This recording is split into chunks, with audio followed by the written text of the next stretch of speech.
Hello guys, alvarpq. I decided that I'm gonna be playing in this 3-week tournament. It's actually a 4-week tournament now. So what is this? What the hell am I doing? 4-week tournament is basically, a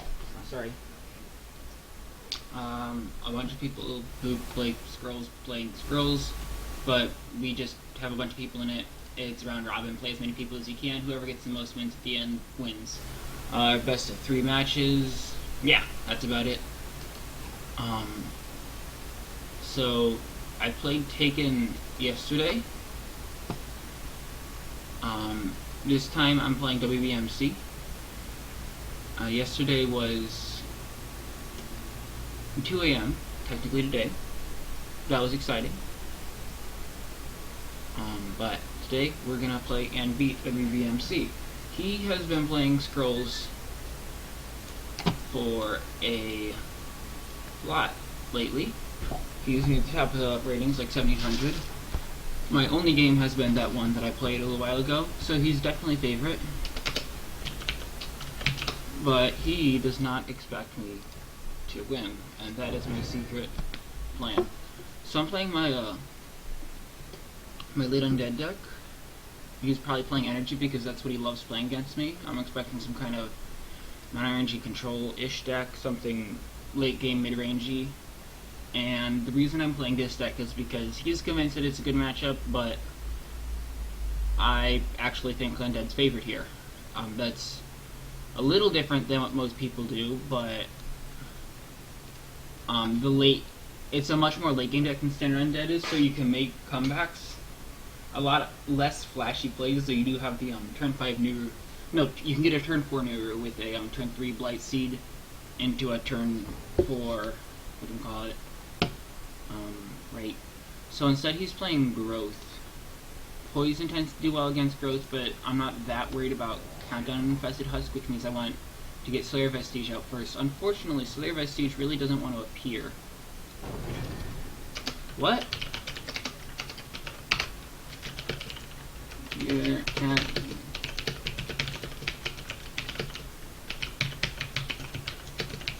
so apparently he hasn't played in a while either, which is great for me. Oh, I'm sorry, man. We just have all the removal right now. It looks like he's playing a late game growth deck though, which is fine.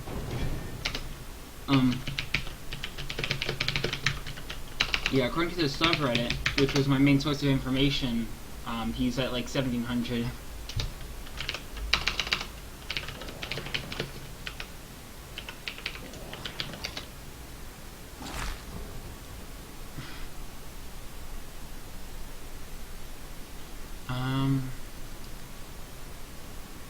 This might be a really weird and dumb move.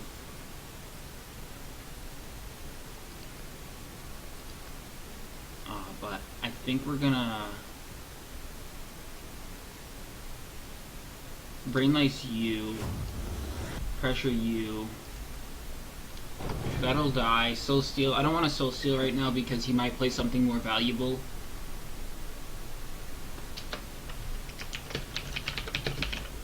Yeah, I played Taken in instead of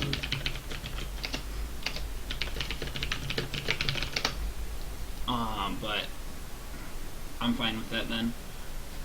So he's not quite as high rated as I was expecting him to be, which I am A-okay with. And it looks like he's playing late game growth, which does tend to do well against me. It's another one that can go roughly even against Undead.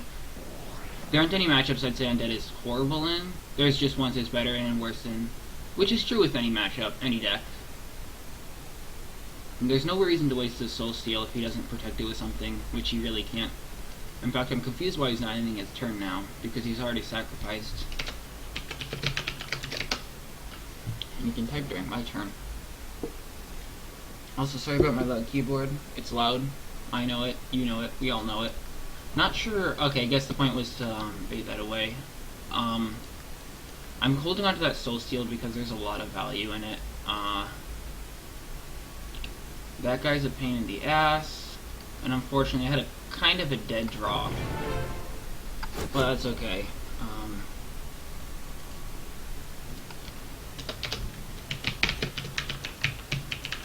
Apparently he could not M9 VE F9 for some reason.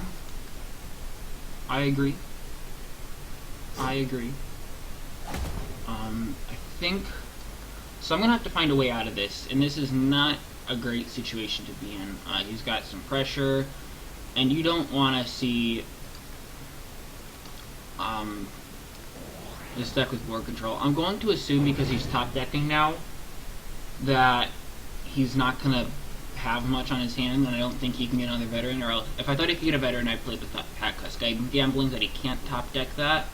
Next turn, Pack Husk goes down. Hopefully, I top deck something nice. We play something with 2 health, like a Brave. A Brave would be awesome, actually. That'd be a huge swing in tempo for me. But if he doesn't manage to pull that, then I'm probably gonna sack for Scrolls and hope I can top deck a 2-drop, which this deck has a fair amount of, more than most late game decks. Verdant Remnant looks like a decent cantrip for him. Always a nice wall too. Really, really solid card. Since he played that, oh yes, okay.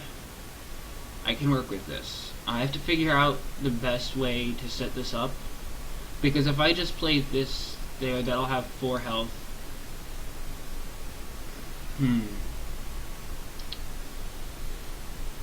Okay.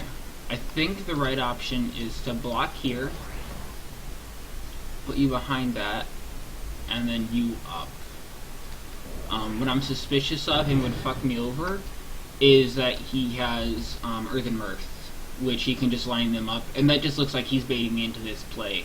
Unfortunately, I guess it wouldn't have been a terrible idea to put a Ride Eater here and then pitch the Pack Husk in front of it next turn, but I really want to get some kind of board control. Even though he hasn't dealt much eye damage yet, against late game growth, this compounds so quickly that I have to stop the bleeding before it starts almost, if that makes some sense. But no, he's actually winning me in Scrolls too, so this Remnant was a big deal, as well as the Veteran. Veterans are crazy good. Even though it just killed a 2-cost unit, you're essentially getting a 3/3 as well as that instant value. It's definitely on par with Soul Steel, if not better in my opinion, though obviously the whole killing anything is not quite as good as killing something in one lane, but the versatility makes up for it. So it looks like he does not have Earthen Mirth. I doubt he's got a champion rank, that would be silly. So he can't kill this guy, which means probably I'm going to kill the Veteran. I can sack for resources and get a Pack Husk out. Yeah. Yes! And he miscalculated. Because he thought that that was going to, I think, at least. Okay, we want to link with it, yeah. For this play, we definitely link with this guy. And then Soul Steel, sack for Scrolls. I should sack for Scrolls too if I'm really smart, but I'm not. Or first, sorry. He might be setting up for a Frostglade. Words, Elfaro. Words. The Frost Gale. But if that happens, no big deal. I feel like that now the board's definitely equalized enough that if he kills that off, this guy's a non-issue at this point unless he does some voodoo. This guy is waiting to die. This is really the only thing that's holding your board presence. And when the only thing holding your board presence can't deal me damage, I am not worried. And that being said, I've choked on my words saying I'm not worried more than enough times to know that WB is a strong player and that I should keep a heads up for that. Stone Recluse is definitely a card. I want to poison you. Alright. So, I think Restless Bones and either Pack Husk. Yeah, Restless Bones might be the right decision. The question is, do we kill you or do we gamble on some top decks? Or I can also go Restless Bones, put you behind you, and then... Because the issue here is that the Ride Eater is not going to be protected if I do what I want to do. And we already know he runs pretty much everything with haste. So I can do a safe play and go Pack Husk Restless, kill this and that. And I think that's what I'm going to do. Since I have a better board position, there's no real reason to play risky. And so that's pretty much it. Not the best Restless Bones ever, but a lot of times with this deck, you're not really looking for insane value out of your cards, you're just looking to outlast them. Because in the endgame, like you can get your, if you can pull off the Necro Restless Bones combo, you've got a bunch of Husks dealing 5 damage to everything. They just, most decks, even late game growth, while it'll hit that point where it has God Hands and stuff, if you can outlast it, you can out-damage even late game growth. But you do have to watch out for Quakes, because that's a complete board wipe against this deck, unlike normally, where it's not a complete board wipe. So I can get up to 7 resources, but that's not really doing much. Gonna do much for me, I don't think. I want that guy to be centralized because units do more in the middle. So I'm gonna move you up. I'm gonna move him up because I can move him down. I could also sacrifice for scrolls. Oblivion Seeker is so good against Decay, or not Decay, whatever. The one deck I'm playing against is good against that one. And unfortunately, because I'm good at top decking, but bad at not playing cards in my hand, or words too. I'm bad at words. We botched that up, and I think we're gonna do a little bit of provocation and try to see if I can maybe pull some shenanigans off. This guy's going in front because he has there's not many threats on that half of the board, and he has a much higher countdown than this guy, so he's not going to be a threat for a while. If he moves down to kill this Pack Husk, it might not have been a terrible idea to bring the Shambler down too, but it's going to be tough for me to really go for a lane wipe there, which would be the idea. He'd kill 2 guys, and I'd need to top deck a second Restless Bones, which is a bit tough to do. I might be decent at top decking, but Franconi didn't teach me that well. So, looks like he's going up too. We're pretty much in Quake range now, but it looks like his deck's a little more aggressive. But obviously, with growth, it's always hard to tell. It could just be Gaggro with a slow start. Great Wolf is always a scary guy to run into. He's a jerk, I tell you. I think Restless Bones into Rain Lights might be the right option here. But let's first sack for Scrolls. That's a nice top deck though, right there. Love me the Languid. Languid on these guys is just such a nice thing to have. Okay, we're gonna start trying to cycle this guy to the middle again because his countdown's dropping down. Restless Bones just to get that +2 attack off. Idle damage never hurt anybody either. Well, it hurt my opponent, but fuck my opponent. So that's solid. I think next time we can go for Blight Seed into Miru or Harvester. But I definitely want to pop a Blight Seed on one of the Pack Husks. I haven't been playing by Oblivion Seekers too much, just because I like keeping my board presence. It's a solid card, but I think I tend to be more of a tactical player, looking at the tactical ideas instead of pure card advantage, which is part of the reason I think I don't play them as much as I probably should. So he's got a line of those dudes. This guy's going to have Relentless, so that's kind of an issue. If I can drop something good, I would love to do that. Unfortunately, it's going to be tough. I think the plan here is going to be to set up an elaborate ruse. Basically, if he moves...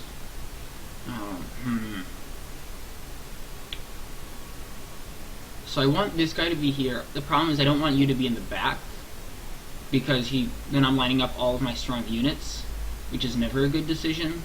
I mean, it can be, but it's very rarely a good decision. So I think what I'm going to do is put you here, and actually go Harvester, and then I want to say actually Blight Seed this guy. The idea is going to be to pop out a Nuru next turn, possibly make some big plays. I should not give him the option to kill that for free, move you up, so attack orders don't matter at all in that case. But now if he moves down to kill these two, unless he has a God Hand, 6 damage isn't even enough there. So this Harvester is going to be going through. I don't see how he can get away with it, unless he is splashing Order in this deck, which seems unlikely at best. So probably he's going to move this guy down, move this guy up, kill this. This is going to have a little bit extra attack. I can throw Nuru down. I'm going to have a great card advantage because of this, and I feel really confident about my board now. No, he moves down. Okay. I thought that this play was basically undoable, so we'll see if it's suicide like I thought it was. But this guy's not even going to die. He might be miscalculating that. This guy, yeah, because this is going to get more attacks. So unless he has a, no, Great Wolf wouldn't even work because this, okay, Crimson Bull, but even still, oh man, rip. Okay, let's go Nuru for resources.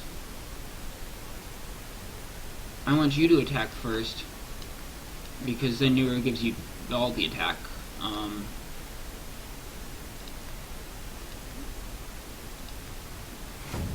really don't want you to have... Let's throw it on the Nuru. She's a great wall, lots of health.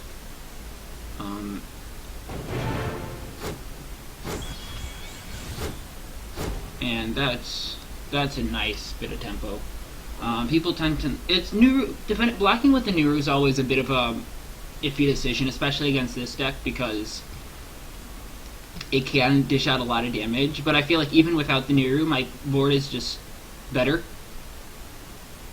Though obviously with Nuru, it's even better. So I don't feel that weird about doing this. That being said, I might even slap out a Damning Curse just to really stabilize the board pretty soon. I tend to be a little bit... I tend to not use it as much as I probably should. Damning Curse is one of those cards that I always feel like I should just wait a little bit longer. And he actually runs Fang Bears, which is very interesting. You don't see that much of that, really at all. I think next turn... I can also go for the Necro, but that's a really risky play. Let's see... Ugh. Oh, this shit. On the other hand...